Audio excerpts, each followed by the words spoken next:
Bueno, hola chicos, ¿me escuchan todos? Luis, podríamos empezar porque así vamos a repasar un poquito lo que ya vimos de esteroides. Vale, voy a poner la grabación. Y sí, se Bueno, escucha perfecto. bueno, buenos días chicos. Vamos a empezar repasando dos o tres cositas de lo que vimos de esteroides porque así podemos avanzar y tienen claro por lo menos el tema conformacional que vamos a seguir trabajando. Hoy es la última clase teórica, este es el último tema, esperemos que podamos terminar de darlo. Así ya el martes que viene hacemos los problemas correspondientes a todo el tema de esteroides, algunos ya los vimos, y después, bueno, ya tienen el parcial y los recuperatorios. No sé si hay alguien que tenga que dar recuperatorio, creo que puede ser alguna persona, pero me parece que casi nadie. Voy a volver un poquito a las diapositivas anteriores, porque quiero repasarles, a ver, voy a ponerlo en... Ahí, no, esto no.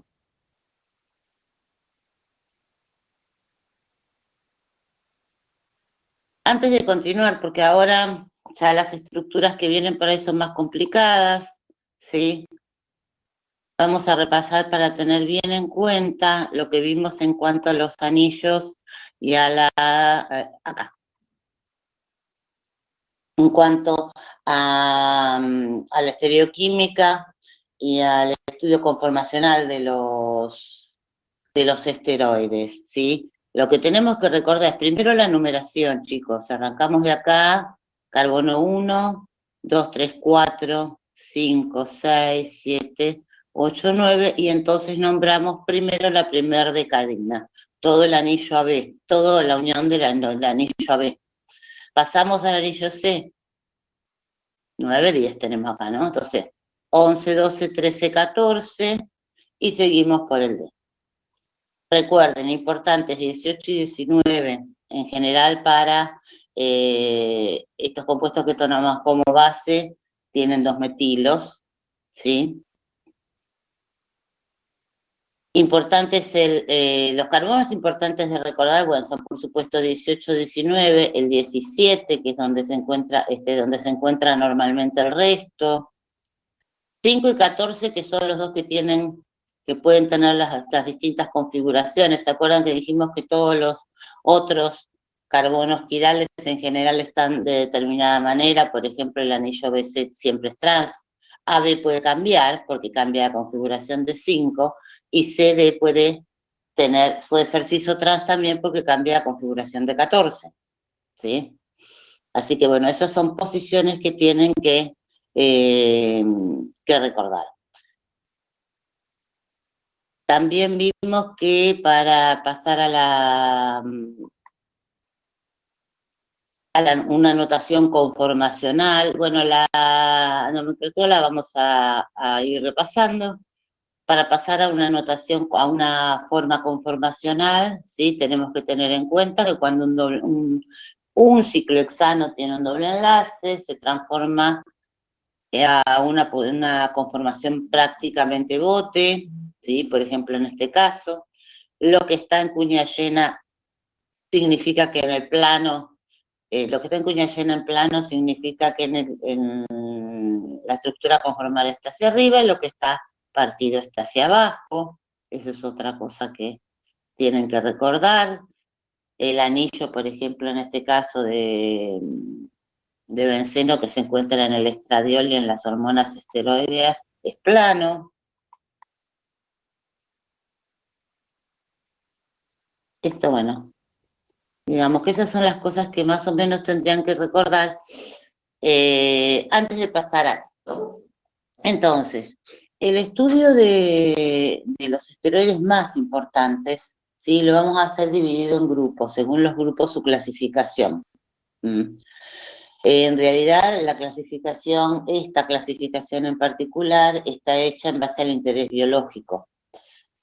Si bien los esteroides que tienen básicamente las mismas funciones biológicas, tienen también estructuras muy parecidas. Los esteroles, como su nombre indica, oles, tienen oxidrilos. El compuesto más importante es el colesterol, son los primeros que vamos a estudiar. Después tenemos los ácidos biliares que actúan en la digestión, las hormonas esteroideas, tanto femeninas como masculinas, estrógenos y andrógenos, las vitaminas liposolubles o vitaminas D que se forman a partir de esteroides, saponinas y glucósidos cardiotónicos.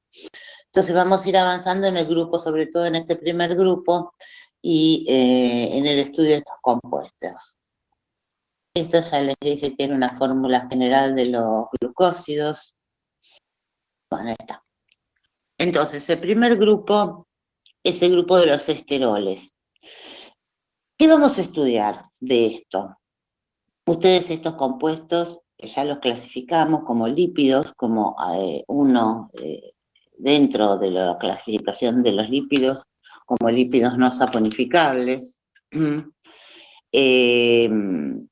Son compuestos que ya van a estudiar en cuanto a toda su actividad biológica, por eso son importantes.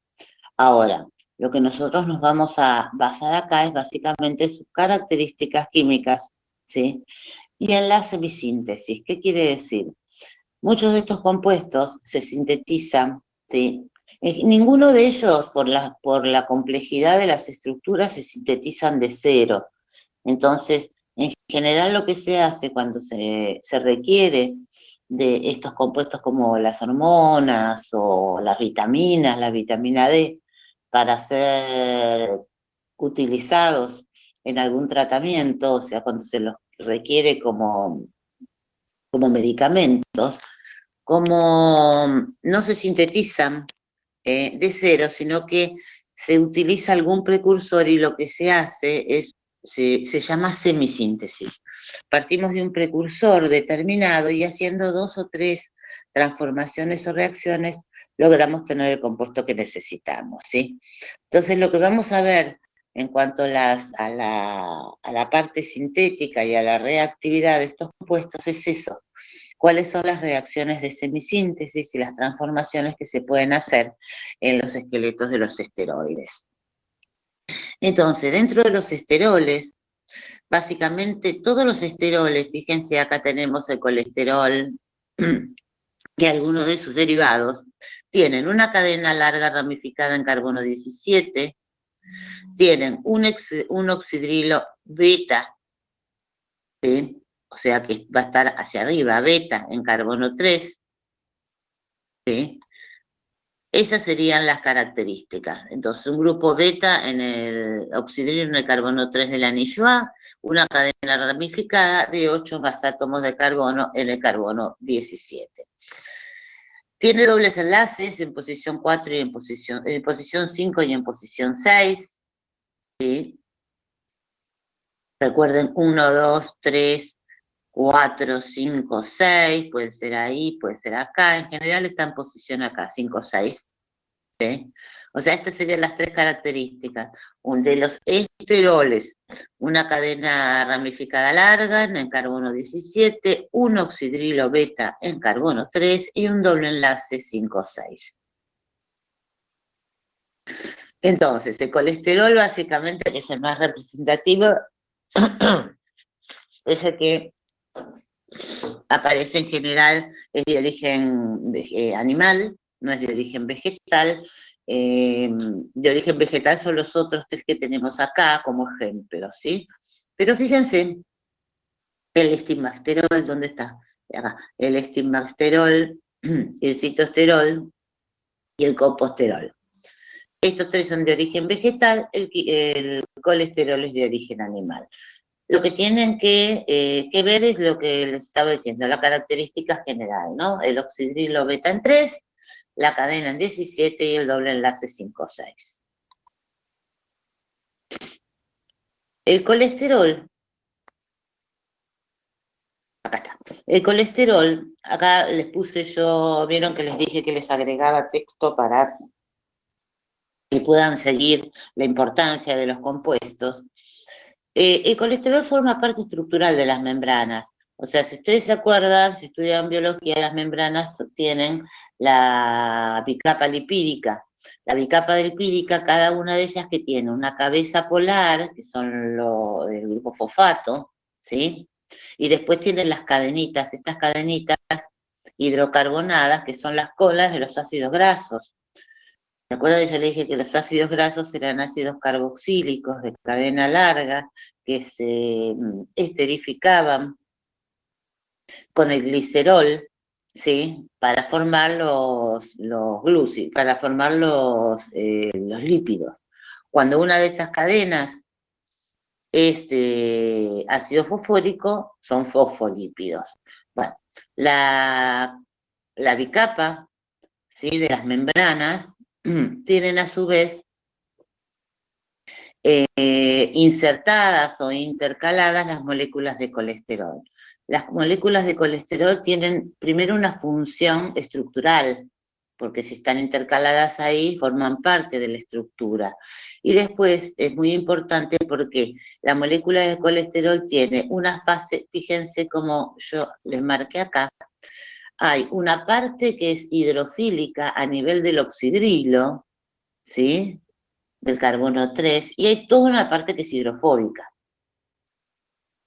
Entonces, ¿cómo se ubican las moléculas de colesterol acá? Y se ubican de tal manera, fíjense, la parte hidrofílica acá, este es el oxidrilo, acá tiene el anillo de 5, este es el oxidrilo, se ubica la parte hidrofílica cerca de las cabezas polares de los fosfolípidos y la hidrofóbica hacia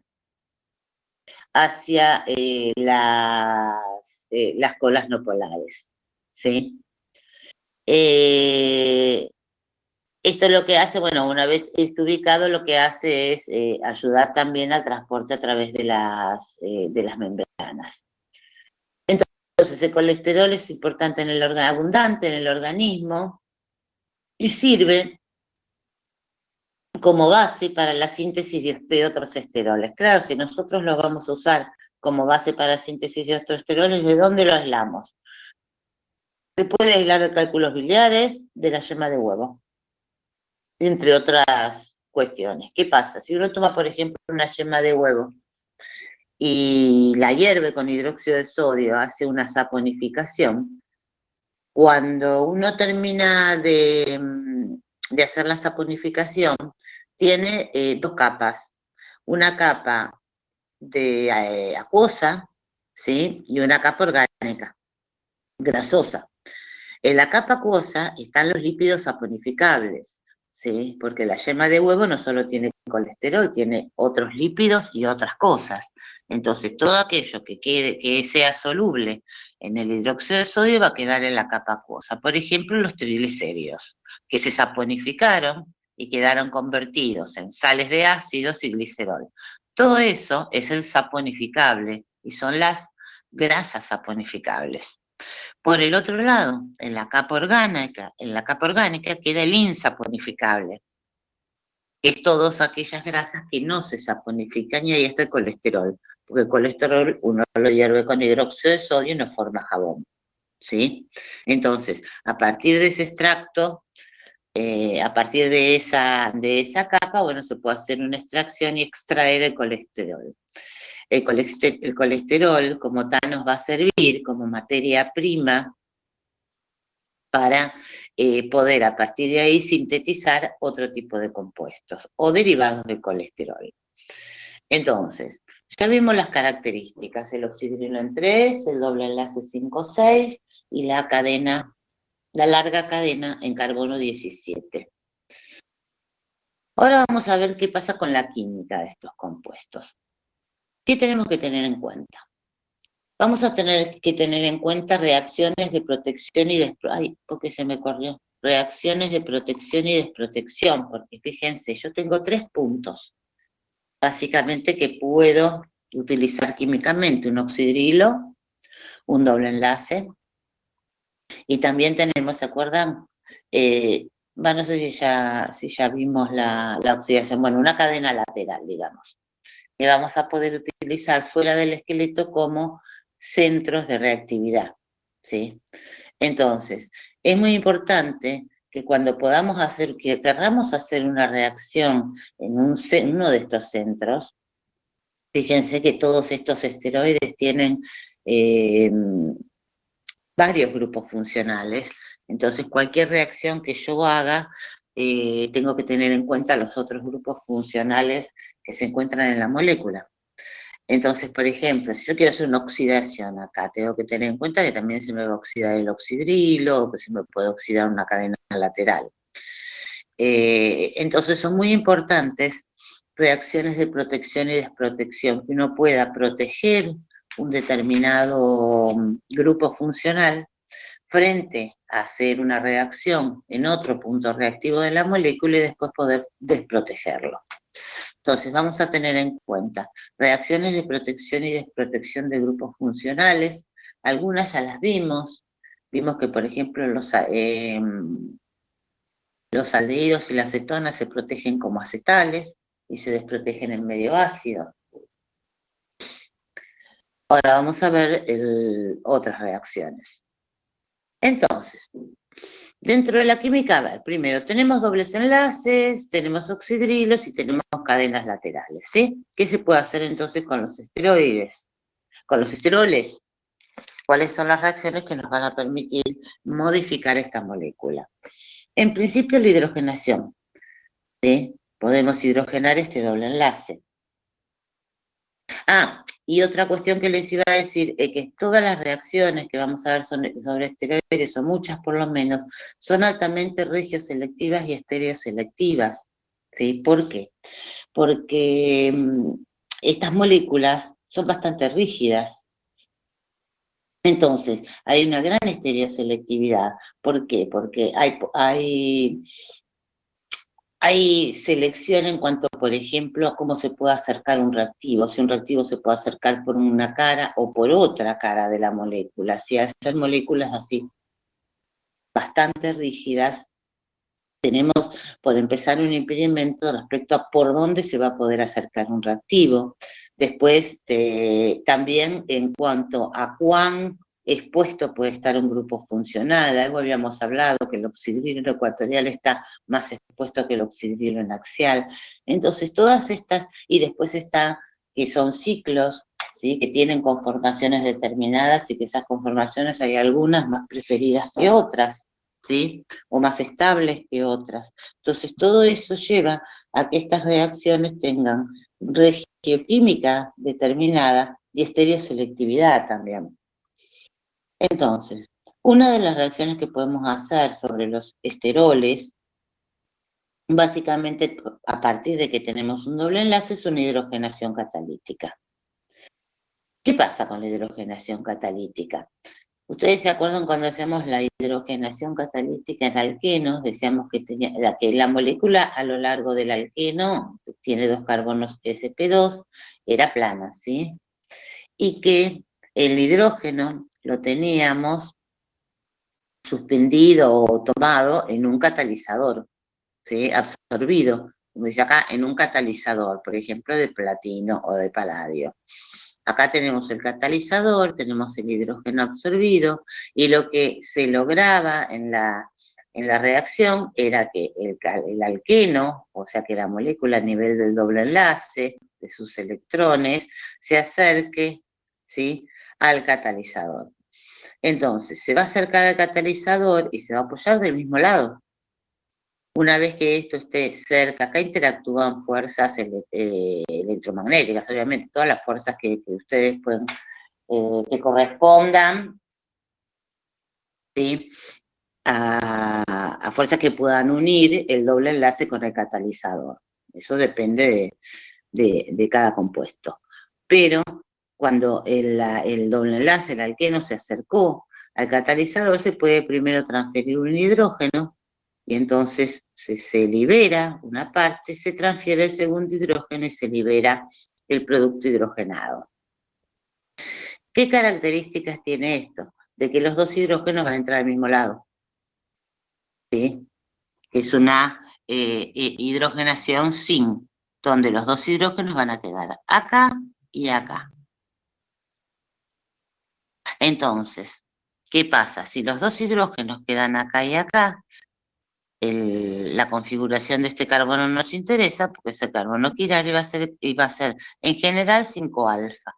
Entonces, cuando se hidrogena el colesterol, ¿sí?, como grupo importante, lo que vamos a obtener siempre es la hidrogenación cis acá con el derivado 5-alfa, o sea, el derivado que tiene este hidrógeno hacia abajo y que va a ser, por supuesto, el que represente la unión trans-trans de estos dos anillos.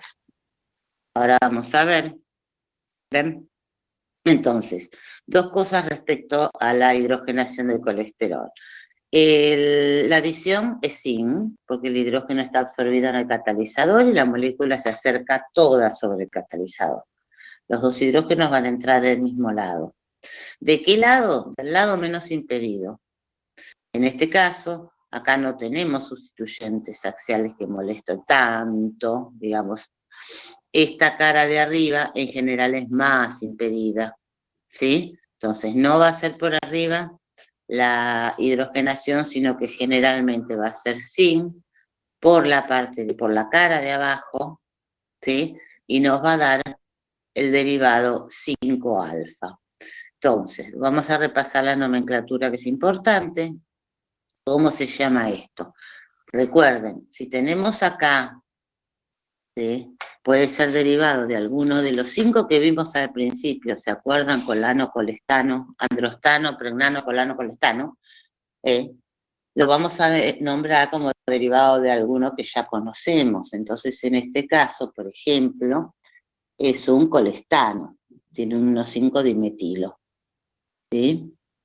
Entonces, tiene un hidroxilo en beta, tiene un hidroxilo en 3, a ver, sustituyentes. Va a ser un colestano, bárbaro. Sustituyentes, hidroxilo en 3. Características, configuración, 5-alfa, 14-alfa. Entonces, es un 3-beta hidroxi, 5-alfa, 14-alfa colestano. Ustedes me van a decir, pero el colestano ya es 5-alfa, 14-alfa. Sí, bueno, muchas veces se vuelve a indicar, ¿sí?, la configuración de 5 y 14 que refuerza, por las dudas, la nomenclatura. Entonces, esta primera reacción es la reacción de hidrogenación de colesterol, ¿sí?, que nos puede llevar a un colestano, derivados del colestano.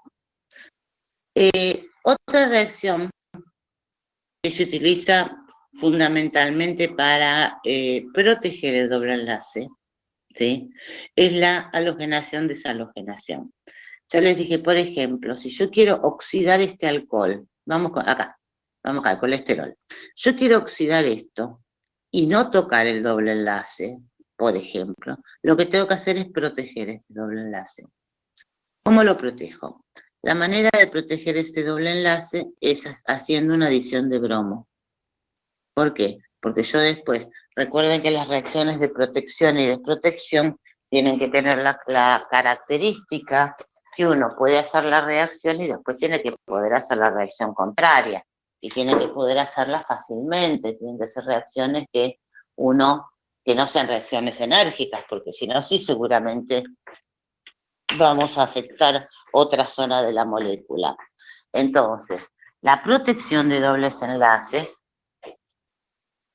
frente a otras reacciones se hace justamente por la adición de bromo, ¿sí?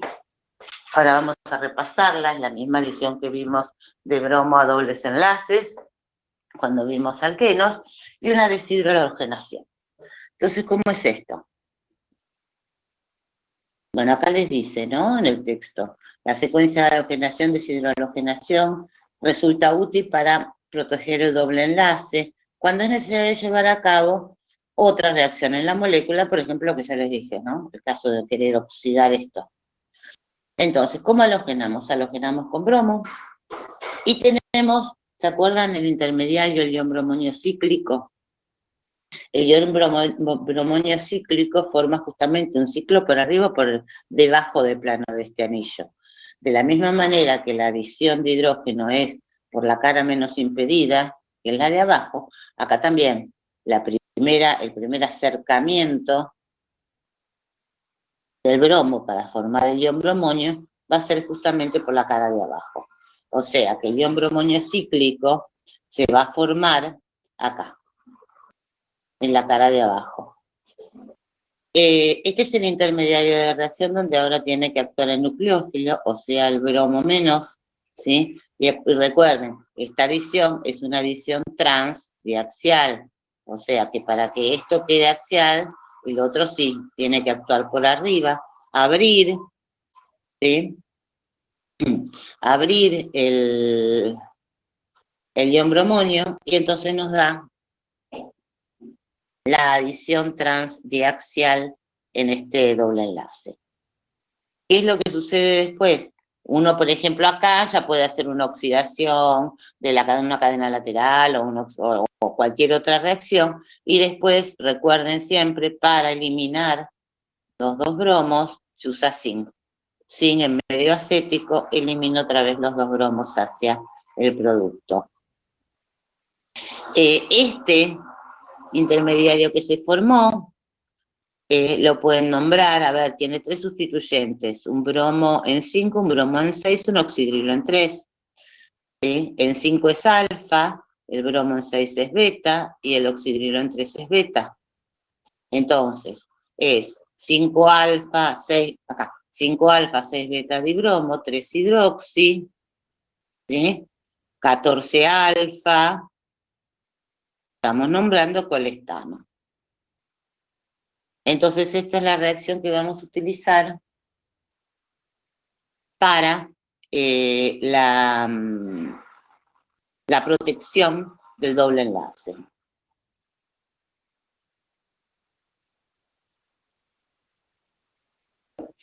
Bueno, el otro grupo funcional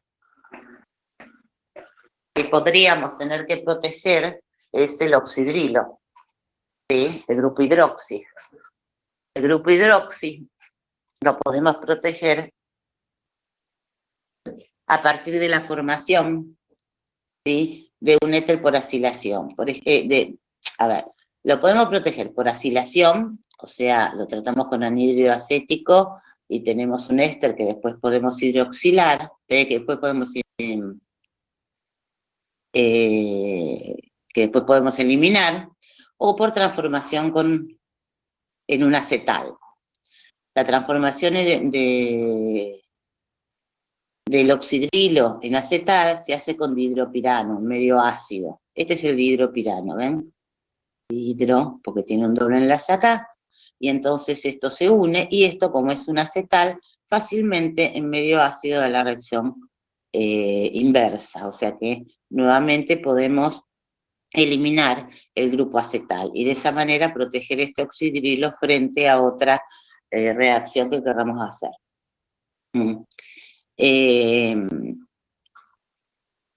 Los acetales, estos acetales que usamos de protección, son estables frente a otros reactivos, como son las bases, los reactivos organometálicos, los hidruros.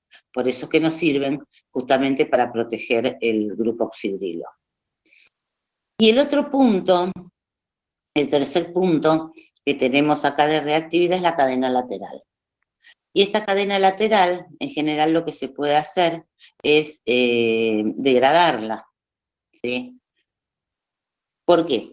Porque la degradación de esta cadena lateral conduce a una acetona en carbono 17. Cuando tenemos esta acetona en carbono 17, ¿sí? Se transforma esto en un intermediario importante para la síntesis de otros esteroides, por ejemplo, de las hormonas sexuales, que es la dihidroepiandrosterona. Esto es DHE, dihidroepiandrosterona. Ese es intermediario.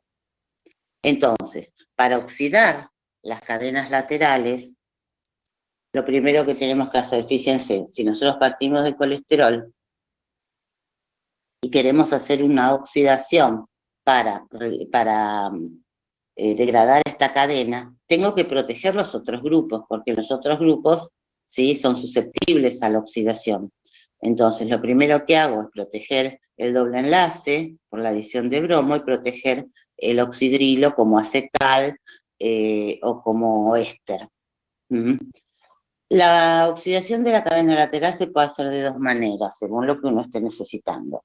Se puede hacer en condiciones enérgicas, y cuando se hace en condiciones enérgicas, tenemos que tener en cuenta que se va a oxidar toda esa cadena hasta el grupo cetona, en carbono 17, que es ese grupo que yo les digo que es tan importante. Entonces,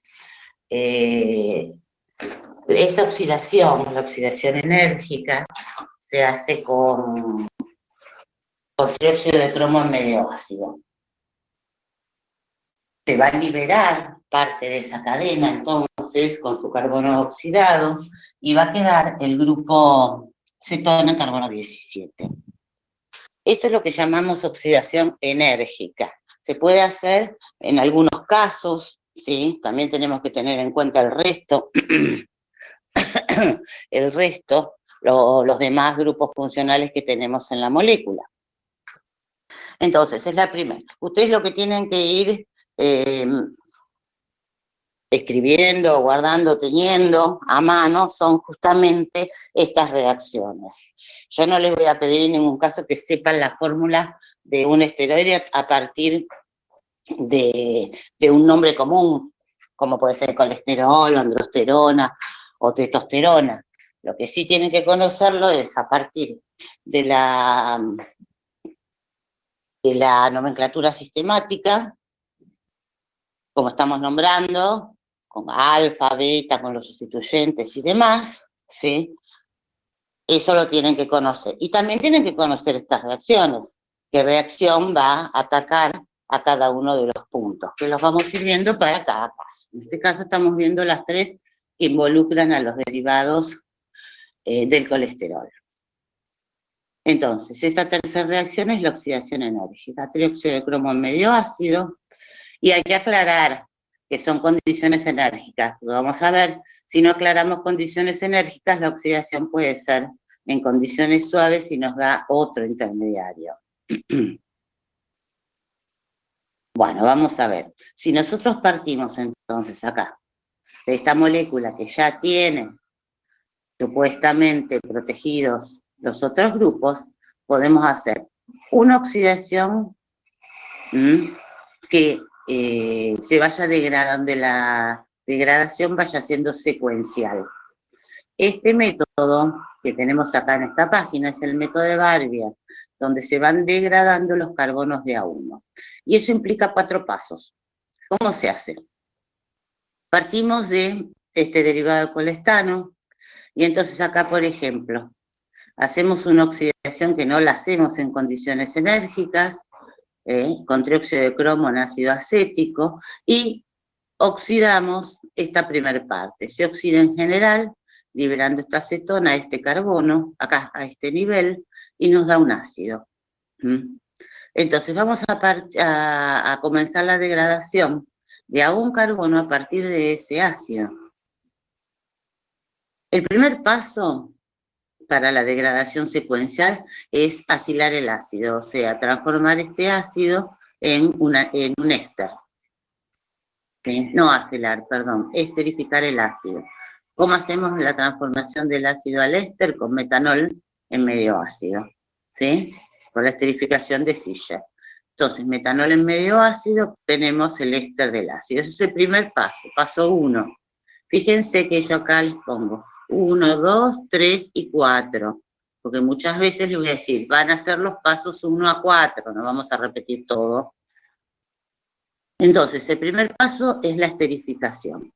Una vez que tenemos la esterificación, el segundo paso es el tratamiento con yoduro de fenilmagnesio. Cuando nosotros tratamos esto con yoduro de fenilmagnesio, ¿sí? Recuerden, la adición nucleofílica al carbonilo, se pueden dar 2 adiciones, ¿verdad? Y obtenemos el alcohol terciario, después de la hidrólisis, del intermediario de la reacción. Entonces, primer paso, esterificamos.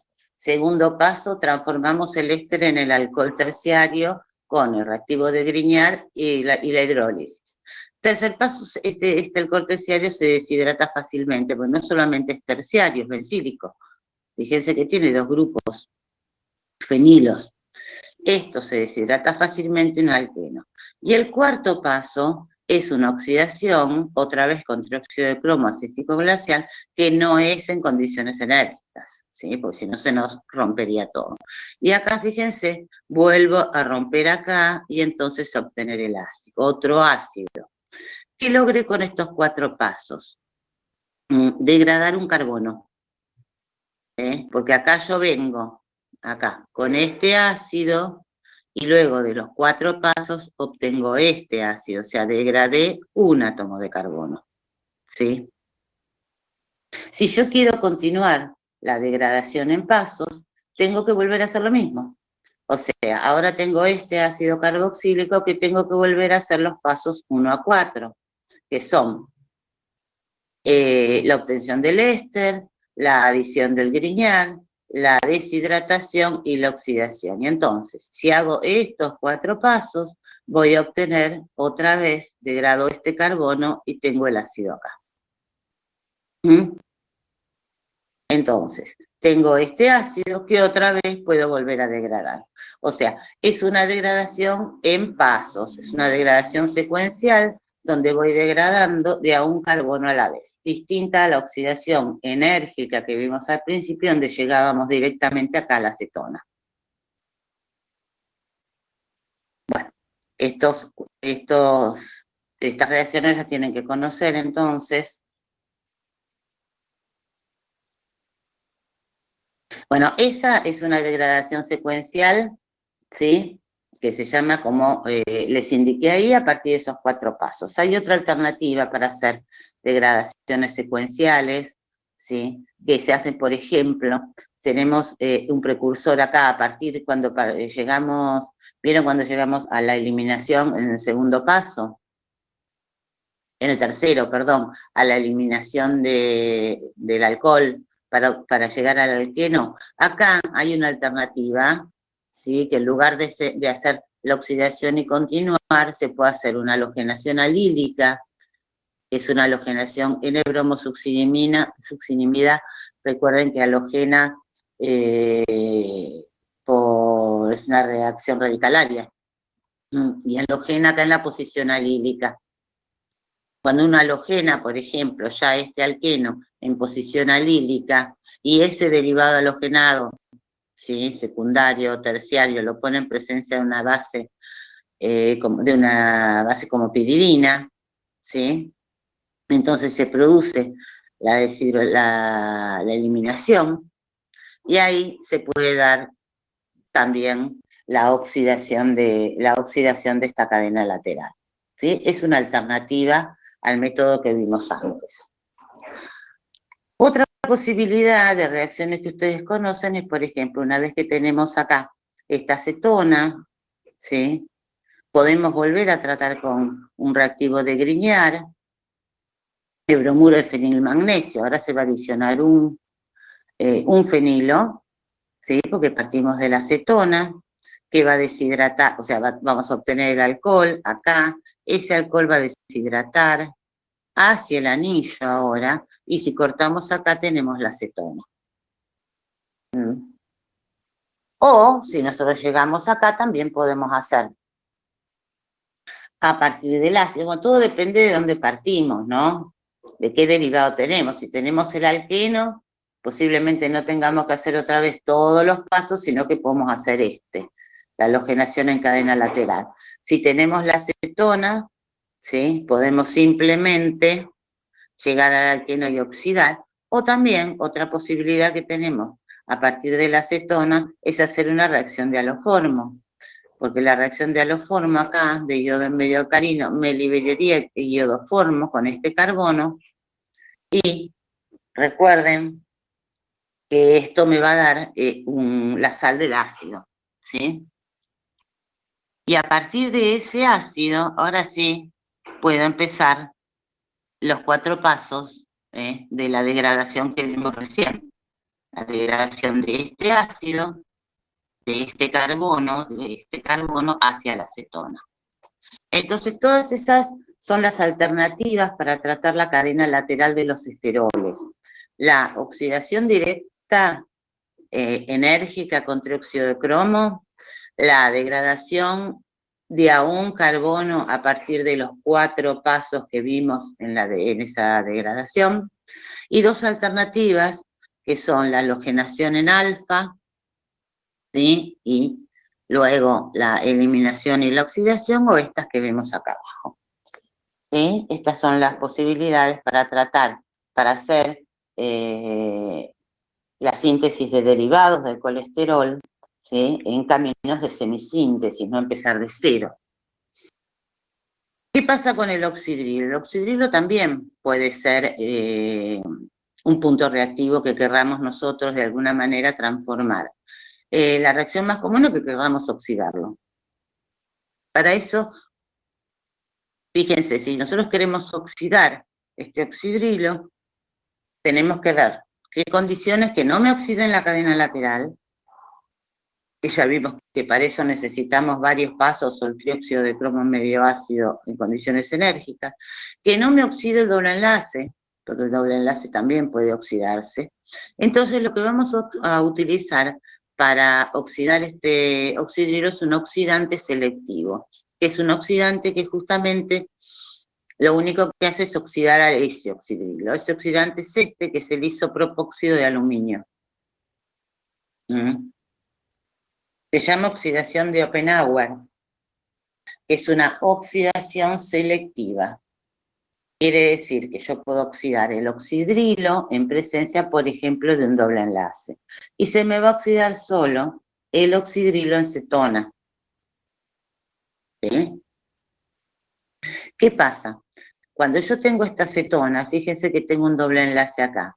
Entonces esto, en general, se isomeriza, ¿sí? En presencia del oxidante y en una reacción catalizada por medio ácido, por medio básico, en general se isomeriza la cetona más estable, que es la cetona alfa beta. Esto puede ser espontáneo o simplemente agregando un medio ácido. Entonces, en general, cuando oxidamos este oxidrilo, ¿sí? Con la oxidación de Oppenauer obtengo la cetona alfa beta insaturada porque hay isomerización de este doble enlace. Eso se ve, bueno, hay un mecanismo que demuestra cómo se puede llevar a cabo esto.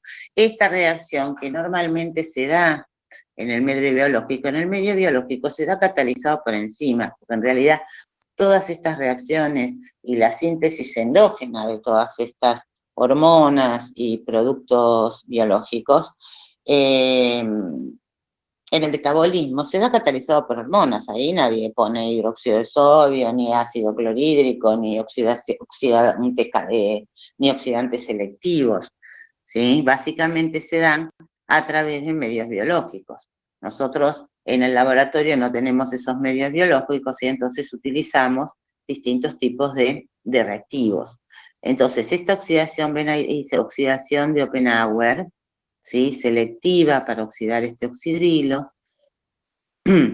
Acá lo que hay es una propuesta mecanística, donde en realidad para que esto isomerice para este lado, obviamente lo que tengo que hacer, lo que tiene que pasar es que el oxidante, ¿sí? Bajo su forma básica, extraiga un protón de acá, ¿sí? Entonces se forma el doble enlace acá y el ácido extraiga, ¿sí? Se una acá y luego se rompe. Bueno, esto es simplemente para que vean cómo puede hacerse esto, pero lo importante es que ustedes recuerden esto: la oxidación de Oppenauer, se oxida el oxidrilo, 3-beta de los esteroles y se isomeriza el doble enlace a la cetona alfa beta. Entonces ahora tenemos una cetona. Acá no tengo que proteger nada porque justamente esta oxidación es selectiva, y tengo una cetona, fíjense, con el doble enlace acá. ¿Se acuerdan que dijimos que las reducciones siempre, cuando el doble enlace estaba acá, la reducción se daba sobre todo por esta cara? Porque estaba medio complicado que el reductor pudiera entrar por el reductor y la superficie del catalizador pudiera entrar por este lado. Bueno, cuando se produce esta isomerización, el cambio conformacional que se da hace que ahora esta cara esté disponible para que se produzca la reducción. Si ahora se hace esta reducción, fíjense que lo que obtengo es el otro derivado. Obtengo el derivado 5 beta. ¿Sí? O sea, si yo oxido esto directamente, obtengo el derivado 5 alfa, y esto es una transdecalina.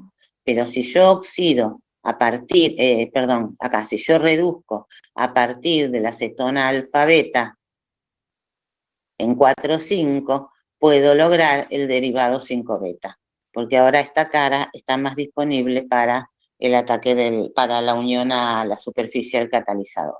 ¿Sí? Bueno. Entonces, la creación del doble enlace carbono 7, carbono 8 es necesario, por ejemplo, para llevar a cabo la síntesis de vitamina. ¿Sí? Ale, mira, acá un Sí. chico pregunta que en el caso de que el carbono continuo al OH tenga un bromo, ¿la reacción se produce igual o la única condición es que tenga un hidrógeno libre? ¿A dónde estamos? Que el carbono al lado del OH tenga un bromo, si se produce la isomerización. Ajá. No, en general ese carbono está libre. No tenemos derivados naturales que tengan un bromo acá. Esto se incorpora bromo cuando uno hace el 1,2, cuando hace la protección, pero ese carbono en general está libre.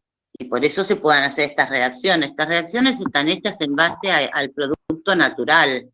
El producto natural tiene ahí el metileno, tiene 2 hidrógenos. ¿Está? ¿Se entendió? Dijo que ok, sí. Bueno, está. Entonces, todas estas reacciones, chicos, están hechas en base a los productos. Fíjense que yo partí del colesterol. Estamos partiendo de productos naturales que tienen determinados sustituyentes. Y las reacciones están desarrolladas a partir de esas estructuras. La creación del doble enlace carbono 7,8 es necesaria, por ejemplo, para llevar a cabo la síntesis de vitamina D. ¿Por qué? Porque la vitamina D tiene, fíjense, 2 dobles enlaces. ¿Sí? Entonces, si yo quiero incluir otro doble enlace en el anillo B, lo que se hace es esto, se parte otra vez de esta molécula. Acá vamos a proteger, por ejemplo, con anhídrido acético protegemos el oxidrilo como éster. Y la estrategia que se utiliza acá, fíjense, si yo quiero tener un doble enlace acá, tengo que lograr deshidratar, deshidrohalogenar algo en esta posición. ¿Sí? Entonces, la estrategia, ¿cuál va a ser? Halogenar acá en posición alílica y luego eliminar. Entonces, si yo a partir de esta molécula quiero llegar a esta, voy a tener que tener algo en esta posición que yo pueda eliminar para allá. Entonces, la estrategia es halogenar acá en posición alílica y eliminar. ¿Cómo hacemos esto? Protegemos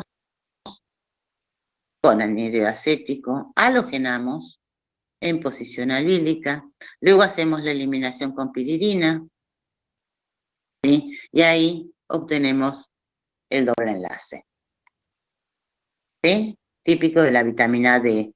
Entonces, fíjense que a partir del colesterol también se puede sintetizar acá está, las vitaminas. Bueno, en este caso vimos ahí la vitamina D. Las vitaminas son importantes, las vitaminas, y este es el segundo grupo. En este segundo grupo vamos a ver las reacciones típicas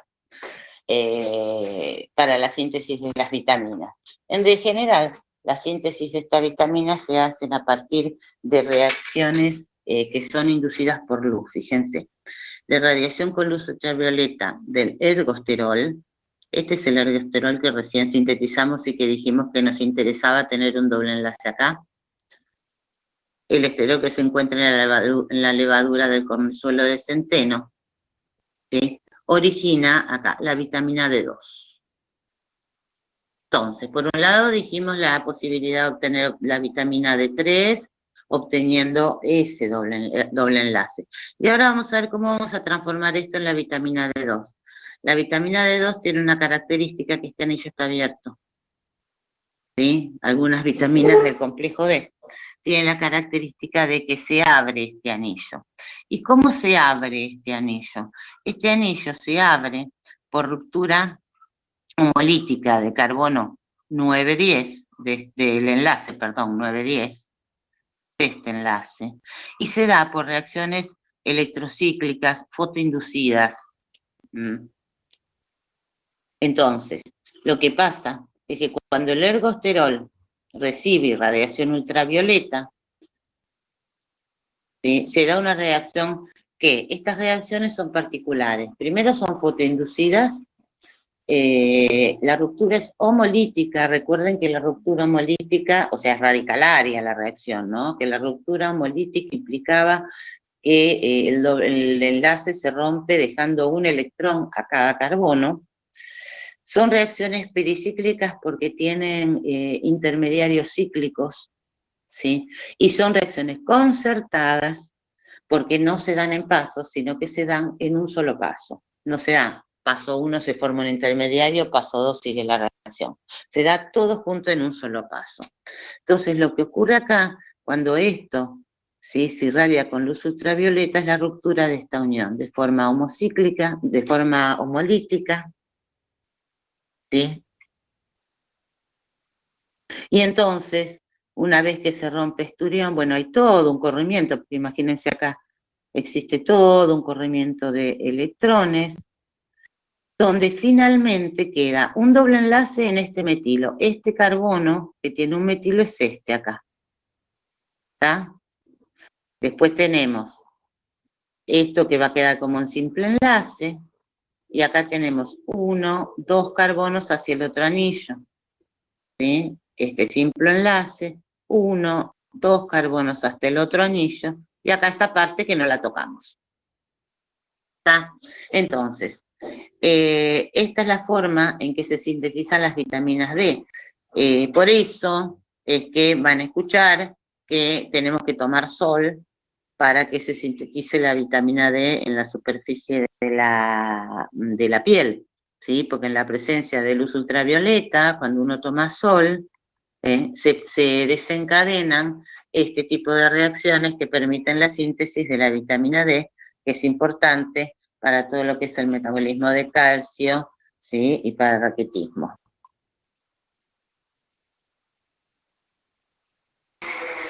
En forma similar, por irradiación del 7-dihidrocolesterol, acá,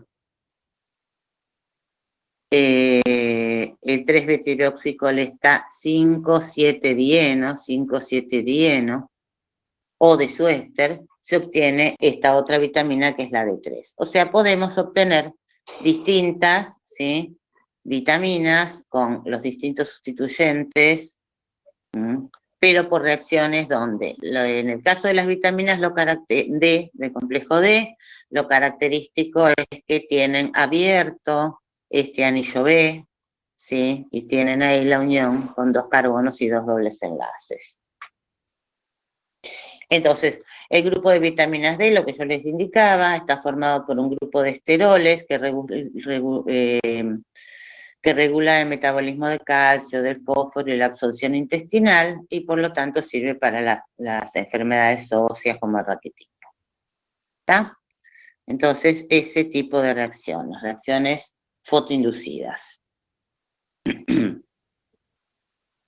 Bueno, vamos a otro grupo. Si se fijan la clasificación que vimos adelante, ¿sí?, o el segundo o tercero, no me acuerdo cómo estaban los ácidos biliares, es el grupo de los ácidos biliares. ¿Cuál es la característica de los ácidos biliares? Los ácidos biliares tienen esa estructura general, digamos. En un grupo, vamos a leer un poquito lo que dice acá, un grupo de moléculas producidas en el hígado a partir de colesterol. Y de ellos derivan las sales biliares.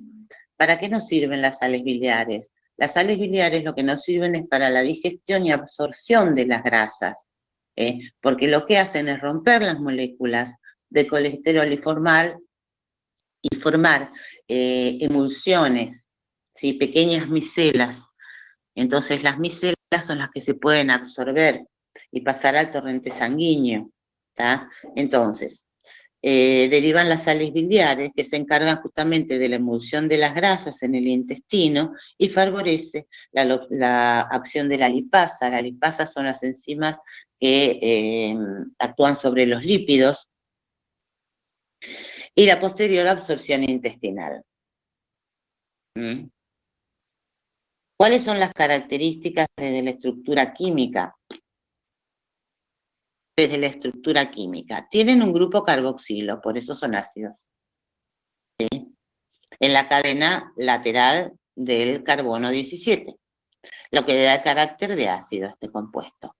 Además, tienen grupos oxidrilos en la posición 3, 7 y 12. Estos tres grupos oxidrilos, 3, 7 y 12, están en posición alfa, o sea que están siempre hacia abajo de la molécula. Fíjense que van a condicionar de alguna manera la hidrofilicidad hacia esa posición, hacia esa cara de la molécula. Entonces, al tener estos grupos hidrofílicos, esto le permite a las sales biliares disolverse en una interfase aceite-agua. ¿Por qué? Porque tienen zonas hidrofóbicas y tiene una zona hidrofílica. ¿Sí? Entonces, media entre la superficie grasa y la superficie del agua, y ahí es donde pueden formar la emulsión. Esta acción detergente que ejercen porque emulsionan a los lípidos da lugar a la formación de pequeñas micelas. En las micelas en general se forman a partir de formarse una, como les puedo decir, como una bolita, con las cadenas y las partes hidrofílicas hacia un lado y las hidrofóbicas hacia el otro. ¿Sí? Entonces, da lugar a la formación de micelas que permiten el ataque digestivo por parte de las enzimas. O sea, todo esto lo que hace es catalizar justamente la digestión de los lípidos. Bueno, vamos a volver entonces a la parte química y entonces recuerden, ácidos biliares tienen un ácido, ¿sí? Y tienen tres grupos hidroxilos, 3, 7 y 12, siempre en alfa, siempre hacia abajo. Entonces, acá, bueno, tienen las características. Si pasamos esto, tienen que manejar, chicos, tanto las formas planas como las formas conformacionales, ¿sí? Porque los ejemplos o las reacciones se pueden presentar tanto en una forma plana como en una forma conformacional. De hecho, hay algunas características estereoquímicas que prácticamente no se ven en la forma plana, ¿sí? Que no las podemos analizar, entonces hay que pasar a la forma conformacional. Bueno, ahí tienen el asunto, ven, que tienen los tres oxidrilos de un lado, o sea que van a tener toda esta fase, que es la fase hidrofílica, y después van a tener una fase hidrofóbica. Fíjense que en la fase hidrofílica tenemos el grupo carboxilato y los tres oxidrilos. ¿Ven la molécula que está toda plana acá? Y de este lado tenemos la fase hidrofóbica. De esa manera pueden formar micelitas para permitir entonces la digestión de las grasas. Ahora, ¿qué pasa con estos oxidrilos? En estos ácidos biliares, ¿siempre existen los tres? No, a veces no existen siempre los tres, y hay derivados. Por ejemplo, cuando acá tenemos 3 hidrógenos, ¿sí? Y esto es un ácido, eso se llama ácido colánico. ¿Sí? Fíjense esta característica. Hasta ahora los esteroles tenían esto siempre trans, esto ahora es cis. En general 5 es beta siempre. Entonces, para los ácidos biliares, cólico, colánico, desoxicólico, litocólico, ojo que acá tenemos una fusión de anillo AB, ¿sí? Que está formando una cis de calina porque el hidrógeno 5 es beta. Entonces, manteniendo siempre ese hidrógeno 5 beta, podemos tener, cuando tenemos R1, R2 y R3, como dijimos, en las posiciones que nombramos los tres oxidrilos, ¿sí? 3, 7 y 12, 3, 7 y 12, trihidroxi, 5 beta, siempre 5 beta, ese es el cólico. El nombre común es ácido cólico, ¿sí? Y la nomenclatura, cuando tenemos los 3 oxidrilos en alfa, ¿sí? Y el hidrógeno 5 en beta, la nomenclatura sistemática es esta, colánico. No, perdón, acá estoy, colánico. Entonces, así como yo les expliqué al principio que se podían nombrar los derivados a partir del androstano, pregnano, colano, según esta cadena lateral. Acá los derivados del ácido cólico, que ya tienen una configuración distinta, los podemos nombrar justamente a partir del ácido colánico, que es el que tiene los 3 hidrógenos simplemente y el ácido, pero esto en beta. Entonces, si los queremos nombrar como derivados del ácido colánico, tenemos que indicar todos los sustituyentes. Si no, tienen un nombre común, como en este caso, que es el ácido cólico. ¿Sí? Entonces, los 3 hidroxilos, ácido cólico. Si tenemos solo el oxidrilo 3 y 12, el oxidrilo en 3, el oxidrilo en 12 y el grupo ácido en la cadena lateral, ¿sí? El nombre común es desoxicólico y es el 3,12-alfa, ¿sí? Recuerden que estos dijimos que siempre eran para alfa, 3,12-alfa, volvemos a aclarar 5-beta, colánico. ¿Está? Si tenemos solo el oxidrilo 1, es el 3-alfa hidroxicolánico, que es el litocólico. O sea, cada uno tiene su nombre común también. Bueno, y así sucesivamente. Pueden tener los 3 oxidrilos siempre en alfa, y recuerden el carbono 5 en beta, la configuración AB es cis. ¿Ven? Es cis porque acá este hidrógeno y este metilo están del mismo lado. Bueno, vamos a ver un poco qué podemos hacer químicamente. A ver si pasamos. Sí. ¿Cuáles son las reacciones que podemos utilizar para transformar estos ácidos, ¿sí?, en otros esteroides? O sea, ¿qué reacciones de semisíntesis podemos llevar adelante? El tema con estos compuestos, que justamente nosotros podemos transformar unos en otros, siempre partiendo de algún compuesto natural, siempre partiendo de una parte de la molécula, que en general es todo el esqueleto, ¿sí? Y de ahí hacer todas estas transformaciones. Entonces, por ejemplo, si partimos de la molécula de colesterol, podemos llegar al ácido cólico, fíjense, donde esto ya lo tenemos podemos hidroxilar, ¿sí? Podemos hacer transformaciones en la cadena a partir de la función ácido, ¿sí? Podemos llegar a hidroxilar en distintas posiciones, en esta posición obtener el desoxicólico, ¿sí? O sea que de colesterol, de los esteroles, podemos llegar a grupos de ácidos biliares, ¿sí?, primarios o secundarios. Esto que en el metabolismo se da a partir de todas estas enzimas, que se dan con enzimas específicas que hidroxilan y deshidroxilan donde quieren. En la química lo tenemos que ir manejando con las reacciones que nosotros conocemos, ¿sí? Tratar de hacer reacciones estereoselectivas o quimioselectivas. Las reacciones quimioselectivas son cuando nosotros tenemos, por ejemplo, 2 grupos funcionales iguales, pero logramos que reaccione uno y no otro. ¿Eso por qué se da? Se da, por ejemplo, por las características conformacionales, ¿sí?, o por la ubicación espacial de un grupo referente al otro. Entonces, fíjense, si nosotros volvemos a la molécula acá, del ácido cólico, tenemos 3 oxidrilos, que dijimos que están los 3 para abajo. En esta posición, el enlace para abajo es ecuatorial. En esta posición, en 7, el enlace para abajo es axial y en 12 es axial. Fíjense otra característica, esto está todo de la misma cara, ya dijimos que era la cara hidrofílica.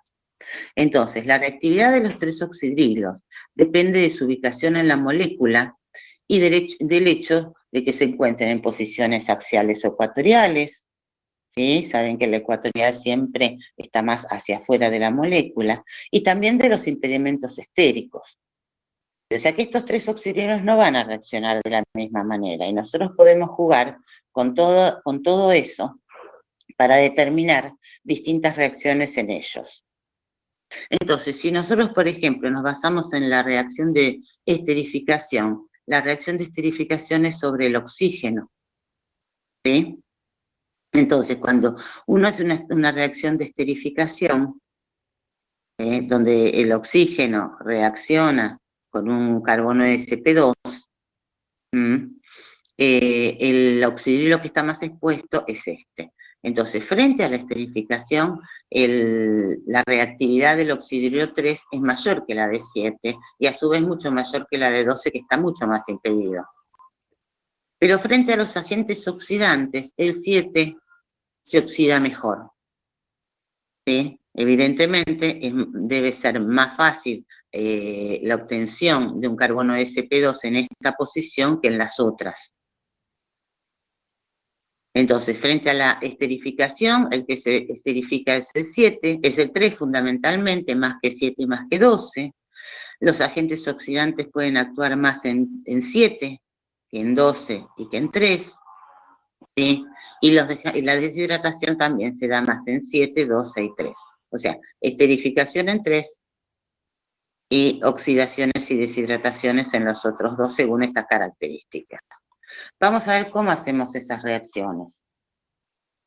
Y acá tenemos unas secuencias, ¿sí? Donde podemos ver todas estas transformaciones. Vamos a partir de acá. Si partimos del ácido cólico, tenemos entonces el oxidrilo en 3, en 7 y en 12. Si yo hago una oxidación, bueno, vamos primero para acá, acilación. Si hacemos una esterificación, dijimos que se va a esterificar el que está más expuesto, el 3. En segundo lugar el 7 y en tercer lugar el 12. Si yo hago una esterificación que no esté muy controlada, voy a esterificar el 3 y el 7, o el 3 solo. ¿Sí? Habría que ver, según las condiciones de la reacción, pero fundamentalmente el 3 y el 7. Si ahora yo a este producto, donde tengo esterificados ya de alguna manera 2 grupos, me queda un grupo solo, el oxidrilo en 12, ahora puedo oxidar selectivamente ese oxidrilo, porque estos 2 los tengo esterificados. ¿Sí? Y de alguna manera, después de la oxidación, lo que puedo hacer es reducir. La reducción con zinc clorhídrico me lleva al alcano, ¿sí? Del carbonilo al alcano. Entonces, fíjense, yo puedo del ácido cólico eliminar este oxidrilo según esta secuencia de reacciones. Voy a eliminar este oxidrilo 12. Entonces, esterifico los otros 2. Oxido el oxidrilo 12. Reduzco el oxidrilo 12, que es esto, zinc clorhídrico, la reducción de esto alcano, y después hidrolizo para desesterificar. Entonces, mediante esta secuencia donde yo eliminé del ácido cólico el oxidrilo 12, puedo llegar al queno desoxicólico. Desoxi, este es el nombre común, ¿no? Desoxi, porque ya acá yo saqué un oxidrilo. Fíjense, si ahora yo quiero eliminar este otro, el oxidrilo 7, puedo oxidar directamente, porque el oxidrilo 7 se oxida mucho más rápido que los otros 2. ¿Sí? Este se esterifica, este se oxida mucho más rápido. Fíjense cómo les puse yo adelante, mucho más rápido que los otros 2. Entonces, oxido este, reduzco con zinc, ¿sí? Y entonces, bueno, en medio ácido, ahí me queda el desoxicólico, el que no tiene el oxidrilo ahí. También a partir de que yo tengo esto oxidado en 7, ¿sí? Puedo ahora oxidar 12. ¿Por qué? Porque entre 3 y 12 se me va a oxidar más rápido 12. Entonces puedo oxidar en 7, que se va a oxidar primero, oxidar en 12, ¿sí? Y eliminar los 2. Y ahí tengo el litocólico, que es el que tiene un solo oxidrilo en 3. Entonces, fíjense que con la reactividad, ¿sí? La distinta reactividad de estos oxidrilos, uno puede ir jugando para hacer las transformaciones. Acá tenemos otra transformación que es partiendo de cuando tenemos esto oxidado, la tercera oxidación se puede dar entonces en el carbono 3, acá, 3, 7, 12, y puedo, y entonces sacar los 3 oxidrilos. Y voy al ácido colánico. Esperen que se me está apagando.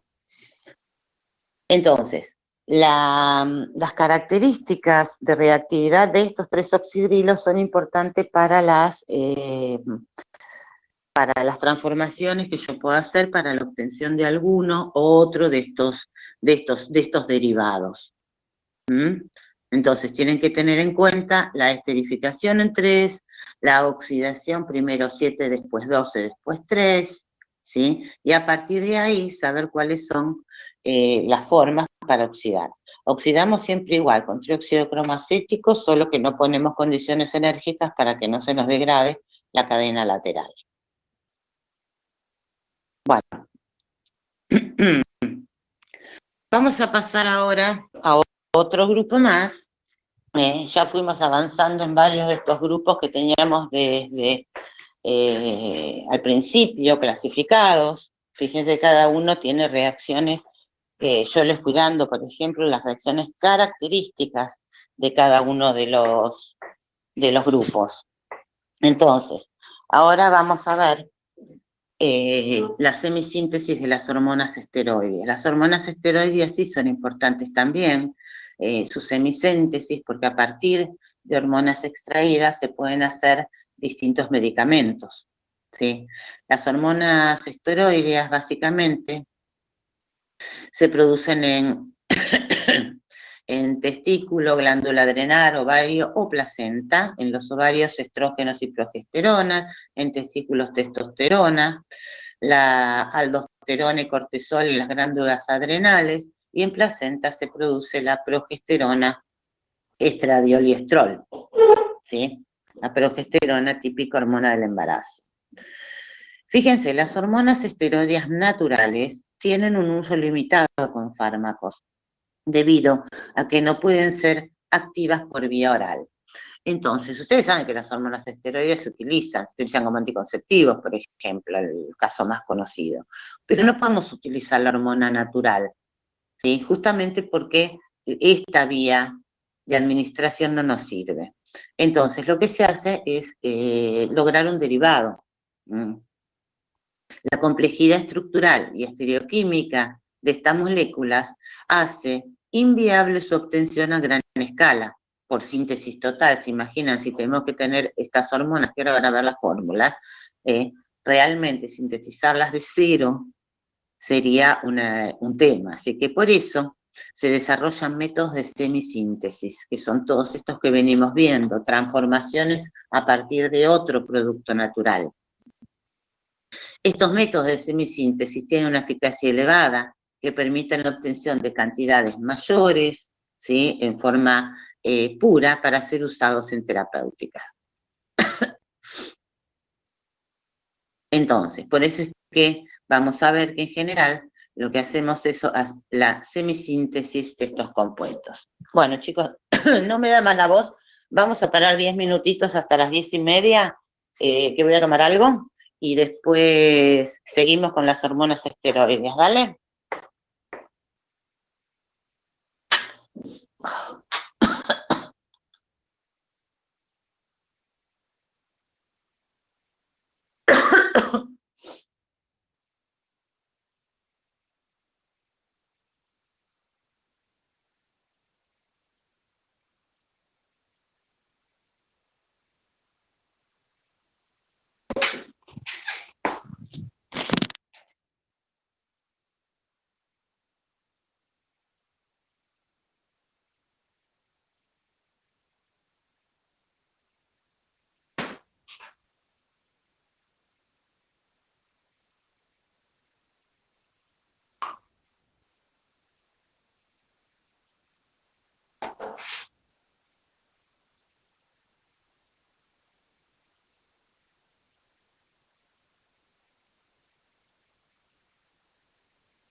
Bueno,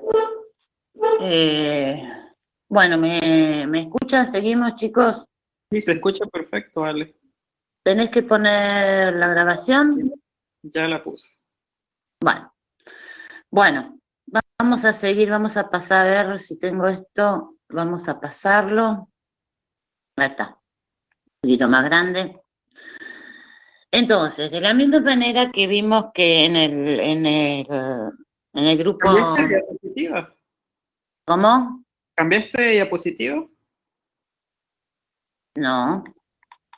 ¿No estábamos acá? Ah, vale, ya. Estamos con las hormonas esteroides, empezando con las hormonas esteroides.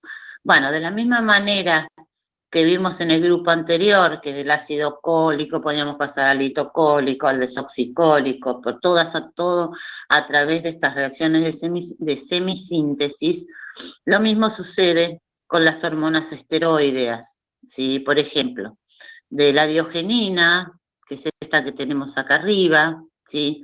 Se puede pasar a las de hidropregnenolona, ¿sí?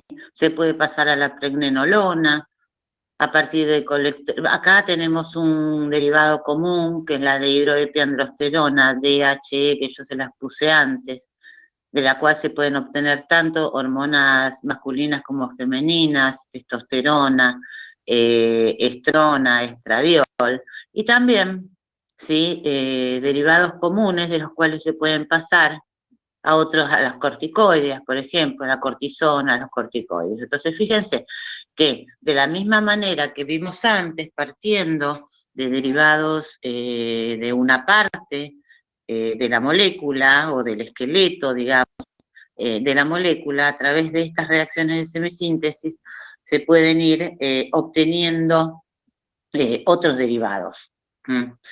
Vamos a ver en este caso las características de este tipo de compuestos. Por ejemplo, el pasaje de diogenina a progesterona es diogenina 16 de hidropregnenolona, pregnenolona, progesterona. Síganlo en el esquema anterior, digamos, como para que vean que se puede dar este tipo de pasaje. Fíjense, si nosotros partimos de esta molécula, que es la diogenina, acá tenemos tenemos un resto distinto a los que vimos hasta ahora. Esperen que voy a apagar el teléfono. Tenemos un resto distinto. ¿Sí? Y entonces, si queremos pasar, acá estamos, de la diogenina al acetato de 16 deshidropregnenolona, fíjense, el acetato es fácil, vamos a tener que acá poner anhídrido acético, ¿sí? Esto lo tenemos, o sea que básicamente vamos a tener que hacer una transformación, una degradación de esta cadena. Entonces, como la diogenina es un compuesto natural que se usa mucho, vamos a ver cómo se hace la degradación de esa cadena. En principio, lo que podemos hacer es tratar con anhídrido acético, y entonces el anhídrido acético a 200 grados va a reaccionar tanto con el oxidrilo, va a acetilar acá el oxidrilo, como va a romper este éter, ¿sí? Acá que tenemos este oxígeno puente, puente no forma parte de este heterociclo, ¿sí? Cuando esto se rompa, acá, fíjense a nivel de esta cadena, nos va a quedar un oxígeno que va a quedar acetilado, ¿sí? Este anillo que teníamos acá nos va a quedar un doble enlace, porque al romperse esto va a venir hacia acá. El par electrónico de esta unión viene hacia acá, nos queda un doble enlace ahí. O sea, nos queda este intermediario que cuando nosotros lo oxidamos, lo que ocurre es una oxidación regioselectiva, ¿sí? A nivel de, ¿a dónde estamos? De la unión carbono 20, carbono 22. Fíjense, si ustedes siguen acá, esto viene por acá, y la oxidación se dio ahí a nivel del doble enlace. Entonces, acetilamos, oxidamos, ¿sí? Y después toda esta cadena lateral, esta no la vamos a tocar porque es una cetona, pero sí podemos fácilmente con acetato de sodio sacar esta cadena, ¿sí? Entonces nos va a quedar el acetato, como lo teníamos, y acá la cadena que necesitábamos. Esa es una secuencia, ¿sí? Que se utiliza para hacer esta transformación. También podemos pasar a la pregnenolona, donde podemos hidrogenar como acá nos quedó un doble enlace, podemos hidrogenar este doble enlace, y eso se puede hacer con hidrógeno paladio, hidrólisis posterior, donde es una hidrogenación quimio y estereoselectiva. ¿Por qué se da ahí y no se da acá? Porque es más fácil acá. ¿Sí? Porque fíjense que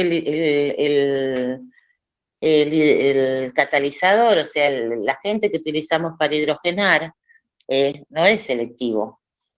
No es un agente selectivo, es hidrógeno paladio, pero bueno, es mucho más fácil la hidrogenación acá.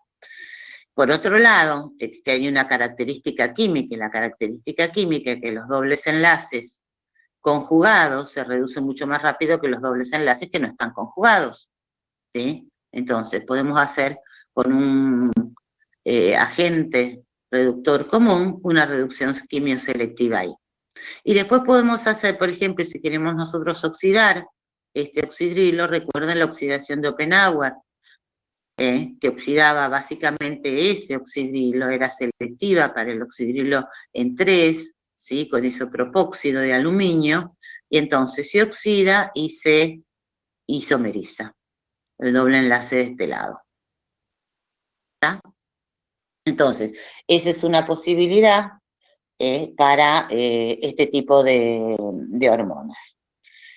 Ustedes pueden pensar acá, les dejé para que vayan pensando otro tipo de transformaciones. Otras cuestiones que se pueden hacer acá es pasar, por ejemplo, 16-deshidropregnenolona a la dihidroepiandrosterona, acá, dihidroepiandrosterona. Fíjense, ¿qué necesitamos si queremos pasar de acá a acá? Por un lado, bueno, esta parte la tenemos igual, ¿sí? Lo que necesitamos es transformar esta cetona en la cetona en carbono 17, o sea, básicamente degradar. Y para hacer esas degradaciones, ¿se acuerdan? Para hacer esta degradación a la acetona en carbono 17, podemos hacer, si hacemos una oxidación, podemos hacer una oxidación directa, para lo cual siempre tenemos que proteger, o hacerla una degradación con los pasos 1 a 4, ¿se acuerdan los pasos 1 a 4 que vimos? Que era transformar la acetona, bueno, en este caso no la vamos a transformar en porque es una acetona, vamos a partir de hacer el reactivo de Grignard, la hidrólisis y la oxidación. Entonces, recuerden que para hacer este tipo de transformaciones tenemos que proteger tanto el oxidrilo, que lo vamos a proteger, ¿sí? Con el pirano, el doble enlace que lo vamos a proteger con el bromo. Entonces vamos a hacer la oxidación en un paso acá. Acá no tenemos ácido, así que el primer paso, que era transformarlo en éster, no lo vamos a hacer directamente el reactivo de Grignard. Con eso vamos a obtener el alcohol, el intermediario por supuesto, después el alcohol y la oxidación hacia el carbonilo. Una vez que hicimos esa oxidación tenemos que desproteger el pirano, eso se hace en medio ácido, acuérdense que los acetales se forman si se destruyen en medio ácido, y después tenemos que desproteger el doble enlace y volver a ponerlo en su lugar, y eso lo hacemos con zinc. Por eso toda esta secuencia de reacciones. ¿Sí? Y acá tenemos otro ejemplo, ¿sí? Que es, lo que yo les decía antes, la oxidación enérgica. Si queremos llegar de esto, del colesterol acá, fíjense, tenemos el oxidrilo, tenemos el doble enlace. O sea, lo que tenemos que hacer es oxidar esta cadena lateral. La oxidación de la cadena lateral se puede hacer con trióxido de cromo en una oxidación enérgica, pero esa oxidación enérgica no la puedo hacer en presencia de este doble enlace ni en presencia de este oxidrilo. ¿Estamos? Entonces, ¿cuáles serían los pasos para pasar de acá a acá? Como vimos, primero protegemos el oxidrilo, pueden proteger con anhídrido acético, con el pirano. Segundo, protegemos el doble enlace, lo protegemos con bromo. Tercero, hacemos la oxidación o la degradación secuencial o la oxidación con trióxido de cromo de la cadena lateral. Eso nos va a llevar al carbonilo. Y cuarto, desprotegemos. En medio ácido el alcohol y con zinc el doble enlace. Bueno.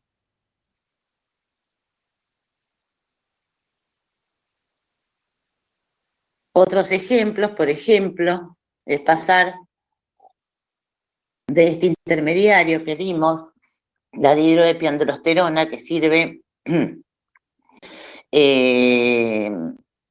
como intermediario, por ejemplo, para la síntesis de testosterona. Si nos fijamos esto respecto a esto, ¿qué tenemos? Se oxidó este oxidrilo, se isomerizó y se redujo acá. Entonces, ¿cómo hacemos esos pasos? Estos pasos, lo que tienen ahí abajo son cómo se hacen naturalmente a partir de levaduras, que se pueden hacer con levaduras, ¿sí? A partir de una biocatálisis, uno puede hacerlos de esta manera, los puede hacer en el laboratorio.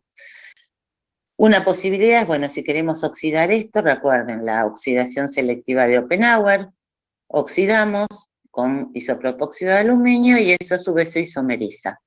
Y para reducir acá, directamente es la reducción de una acetona. Ustedes me van a decir, tengo otra acetona. Sí, tengo otra acetona. Pero ¿qué pasa con esta acetona? No son las dos iguales. La que se va a reducir principalmente es esta. ¿Por qué? Porque la distinta reactividad de los grupos carbonilos depende de lo mismo que de los oxidrilos, de la ubicación estérica, de la congestión que tengan, ¿sí? Y lo que tenemos que tener en cuenta dentro de la quimioselectividad, que los grupos carbonilos alfa-beta insaturados son menos reactivos al ataque nucleofílico que los no conjugados. ¿Por qué? Porque se acuerdan que los carbonilos alfa-beta también dan ataque electrofílico y dan adiciones 1,2 y dan adiciones 1,4. O sea que son menos reactivos. ¿Y por qué va a ser menos reactivo esto? Porque esto es una acetona alfa-beta insaturada. Es una acetona que se encuentra estabilizada por resonancia. Entonces no va a querer reducirse a alcohol porque va a perder estabilización. Entonces, los cetonas alfa-betas insaturadas en general son menos reactivas a los nucleófilos y eso me permite reducir la acetona 17 frente a la acetona 3. Bueno, todas estas cuestiones son las que hay que ir teniendo en cuenta. ¿Y acá qué pasó?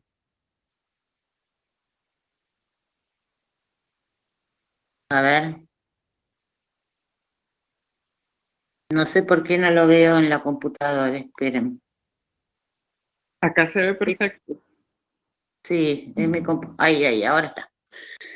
Bueno, otra cuestión son las hormonas sexuales masculinas. Estas hormonas, fíjense, no contienen la cadena lateral, por ejemplo, aldosterona o testosterona, a ver, no contienen la cadena lateral en 17, en general son oxidadas en 17, la testosterona tiene un oxidrilo, la androsterona tiene un carbonilo, y pueden presentar dobles enlaces 4,5, 4,5 o 5,6. Esa sería la característica estructural, ¿sí? Entonces, ¿cómo podemos obtenerlas? Y bueno, por ejemplo, vamos a seguir con nuestros pasos de reacción. Si nosotros queremos obtener esto, la 17 alfa, que tiene un oxidrilo hacia arriba, metiltestosterona, ¿sí? Tiene el metilo, no, alfa por el metilo hacia abajo, perdón. Testosterona ya nos está indicando que tiene un oxidrilo, acá está nombrado con el nombre común, recuerden que yo se los voy a nombrar con algún nombre que tenga que ver con la nomenclatura sistemática.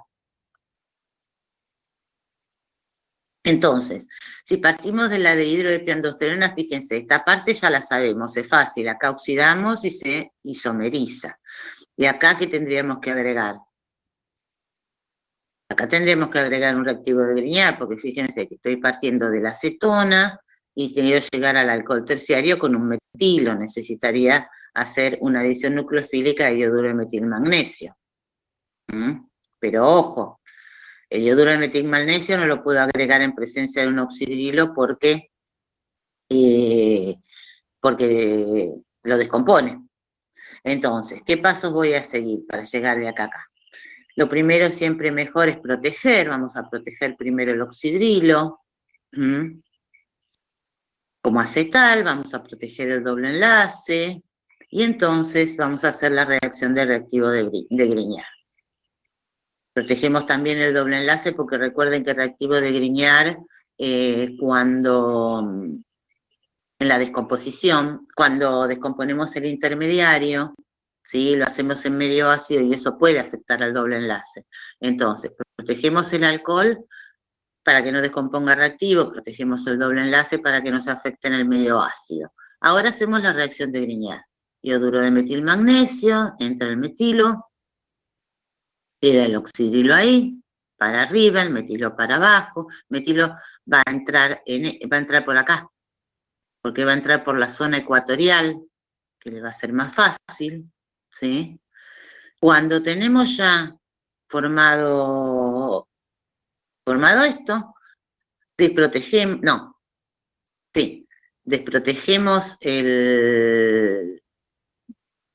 el doble enlace, desprotegemos el oxidrilo. Y ahora lo único que nos queda es hacer la oxidación de Oppenauer. La oxidación de este oxidrilo con isopropóxido de aluminio para que nos dé acá la acetona y entonces el compuesto isomerizado. Otras reacciones que se pueden hacer son, por ejemplo, la reducción. Fíjense que la reducción en este caso de la dihidroepiandrosterona va a ser por esta cara de abajo y entonces nos va a dar acá la decalina trans, ¿sí? Y si queremos transformar, fíjense, este oxidrilo, que lo tenemos en ecuatorial, a un oxidrilo en arcial, o sea, cambiar la configuración de ese oxidrilo, para cambiar la configuración de ese oxidrilo tenemos que apelar a una reacción SN2, o sea, lograr que un reactivo entre por el lado opuesto. ¿Cómo podemos sustituir este alcohol? El alcohol no se sustituye por un nucleófilo. Para poder sustituir el alcohol por un nucleófilo, lo que tengo que hacer es activar este alcohol. Y el alcohol se activa, no sé si se acuerdan de Orgánica 1, como tosilo. Entonces, lo que hacemos acá va a ser activar el alcohol como tosilato para clorotoluensulfonato, utilizamos, lo activamos como éster tosilato. Vamos a proteger el doble enlace antes de enfrentar esto hidróxido de sodio, ¿sí? Porque después para yo obtener un oxidrilo y poder sustituir esto acá, necesito que entre por acá el nucleófilo que me elimine todo este grupo saliente, ¿sí? Son reacciones que son conocidas, pero bueno, hay que ir aplicándolas a estas circunstancias.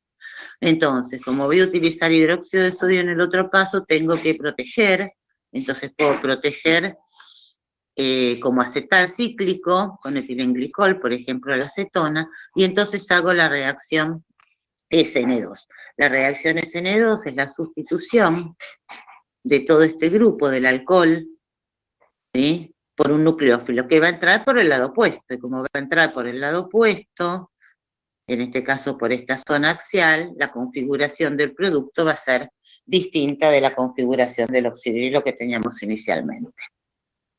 Bueno, eso es lo que les muestro ahí en esa secuencia.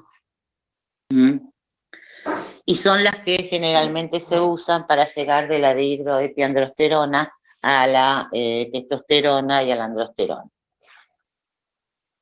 Otro caso es el de las hormonas femeninas, sexuales femeninas, ¿sí?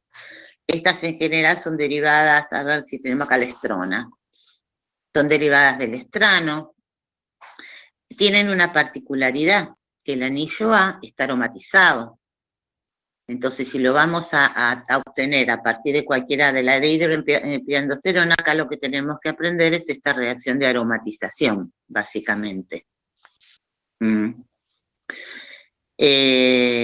Después, el anillo A está aromatizado, no tienen cadena hidrocarbonada en 17, igual que los otros, ¿sí?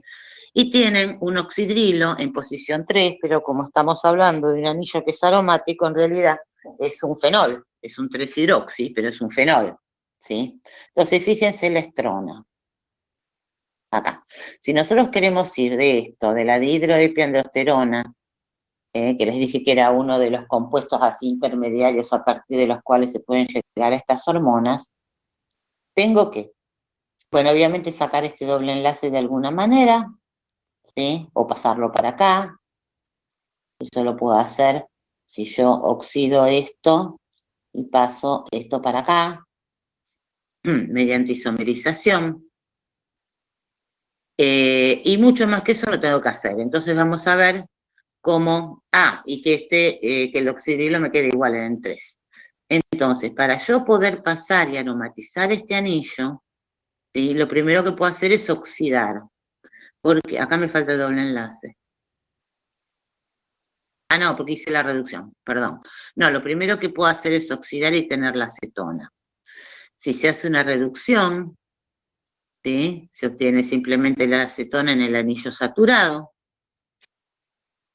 Si hacemos una bromación con NBS, fíjense, se van a bromar. ¿Por qué? Pues yo necesito dobles enlaces en este anillo. Entonces la estrategia acá que se utilizó es bromar y sacar los bromos, de tal manera de ir formando los dobles enlaces con que de todas maneras al final con algún agente aromatizante me permita llegar al benceno.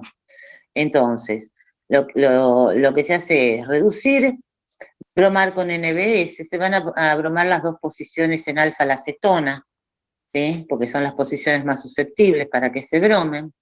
En medio de una base, estos bromos fácilmente van a eliminar, me van a dar un sistema todo conjugado, fíjense, ¿sí? Entonces, antes de aromatizar, protegemos el carbonilo, y la aromatización se hace con este reactivo, con litio en tetrahidrofurano y difenilo. Con la hidrólisis posterior se hidroliza, entonces acá el oxidrino, el carbonilo, todo esto se aromatiza, se tautomeriza, recuerden la tautomerización, y va a la forma estable que es el fenol. Entonces esa es la forma para obtener estos anillos aromáticos en las hormonas sexuales femeninas. Y acá les aclaro que la reducción es mediada por un metal en disolución, en la cual el metal actúa como dador de electrones. ¿Sí? O sea que ahí tienen la secuencia para aromatizar y obtener las hormonas sexuales femeninas. Y ahora vamos al último, creo que este es el último grupo de compuestos, que son los corticoides, los glucocorticoides, las hormonas corticales, ¿sí? Estos compuestos son derivados estructurales del pregnano, tienen 21 carbonos, fíjense que tienen cadena lateral y tienen una cadena lateral con un oxidrilo y un carbonilo. Acá está, es 17 beta carbonilo alcohol, ¿sí? Carbinol. Tienen un 11 beta hidroxilo, esto es característico. La cortisona lo tiene oxidado como cetona, la corticosterona tiene el 11 beta hidroxilo, ¿sí? Usualmente pueden tener un 17 hidroxi. Y tienen el doble enlace, como en 3, en general tienen la cetona, tienen el doble enlace 4,5.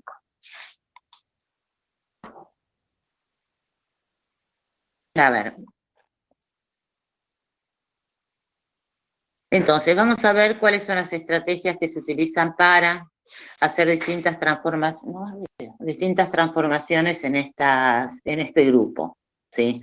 Una posibilidad es la introducción de un grupo oxidrilo en carbono 11. ¿Por qué quiero obtener un grupo oxidrilo en carbono 11? Porque es característico.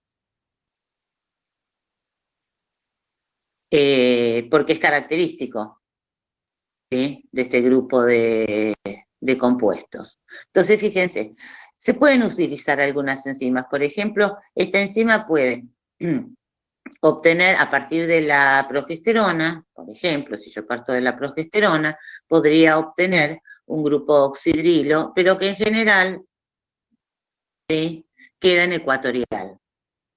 Entonces, si yo quiero pasar este grupo a la posición axial, el oxidrilo, lo que se utiliza en este caso es básicamente oxidarlo y hacer una reacción con hidruro de litio. Cuando el hidruro de litio entre, en general va a entrar por la posición ecuatorial, dejando el oxidrilo en axial. Entonces, sí, me puedo valer, porque imagínense, si yo tomo esto y lo quiero hidroxilar, químicamente, que se me hidroxile en 11, básicamente no tengo nada que pueda hacer una hidroxilación en 11. Por eso es que esta primera reacción se hace una biocatálisis con una enzima de que ya en 11 me ponga ese oxidrilo, porque acá yo no tengo ningún reactivo que me seleccione si yo quiero hacer una hidroxilación, que esta hidroxilación sea en 11. Por eso partimos, ¿sí?, utilizando una enzima para ya tener esto. Pero lo que yo quiero es que este oxidrilo, por ejemplo, esté en axial. Entonces, una vez que tengo con la enzima el oxidrilo en ecuatorial, lo que puedo hacer es, acá está, protejo los dos grupos carbonilos, ¿sí? Porque para oxidar protejo los dos grupos carbonilos, hago la oxidación, ahora tengo el carbonilo. Si hago la reducción con hidruro de litio, el hidruro va a entrar por acá abajo, ¿sí? Va a entrar por la zona menos impedida. Entonces, si el hidruro entra por abajo a atacar este carbono, este oxidrilo me va a quedar hacia arriba, ¿tá? Y después desprotejo en medio ácido. Bueno, esa es la estrategia que se utiliza para incorporar el oxidrilo en 11.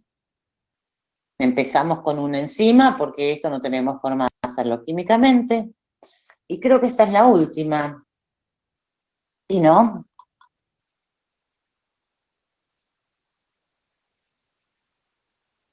Bueno.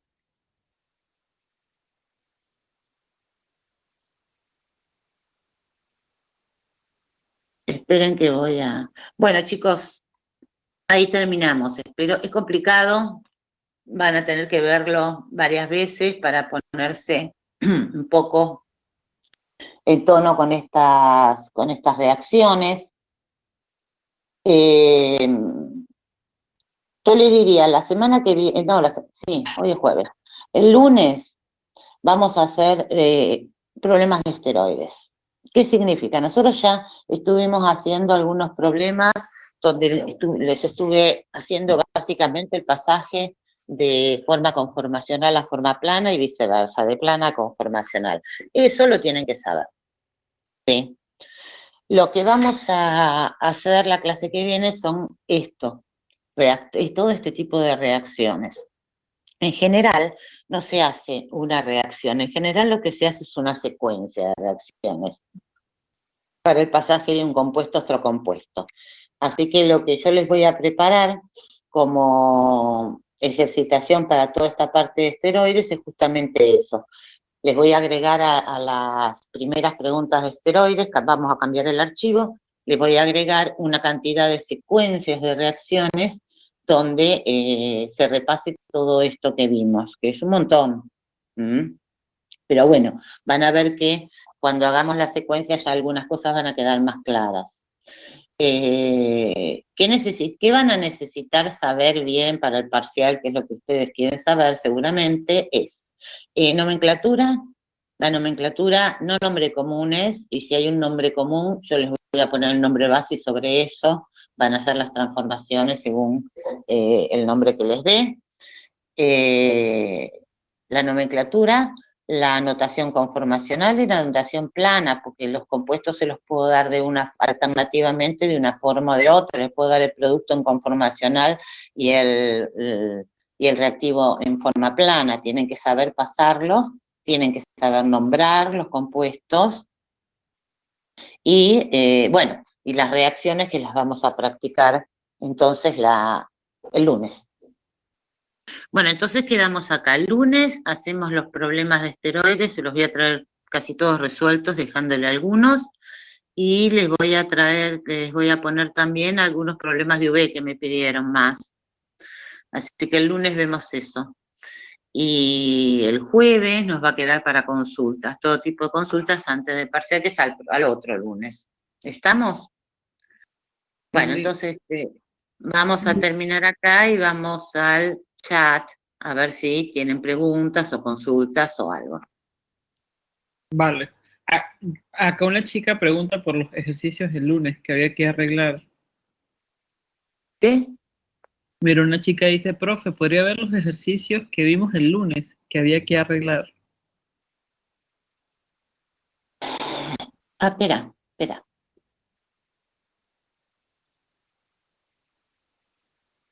¿Qué había que arreglar? Dice, había varios que estaban mal. Ah, yo ya se los mandé arreglados. Ahora cuando se los... No, no estaban mal. Tenían el pasaje por ahí que faltaba un metilo, un oxidilo. Los cuatro primeros, ahora cuando se los mando, ya les voy a mandar haciendo esos arreglos que les dije que tenían que hacer. Yo se los fui diciendo. Ujú. Pero lo único que estaba mal es que faltaba algún metilo o algo en el pasaje. Ahora cuando les incorpore ahí, hago esos arreglitos. Perfecto. Bueno, voy a cerrar acá. Bueno,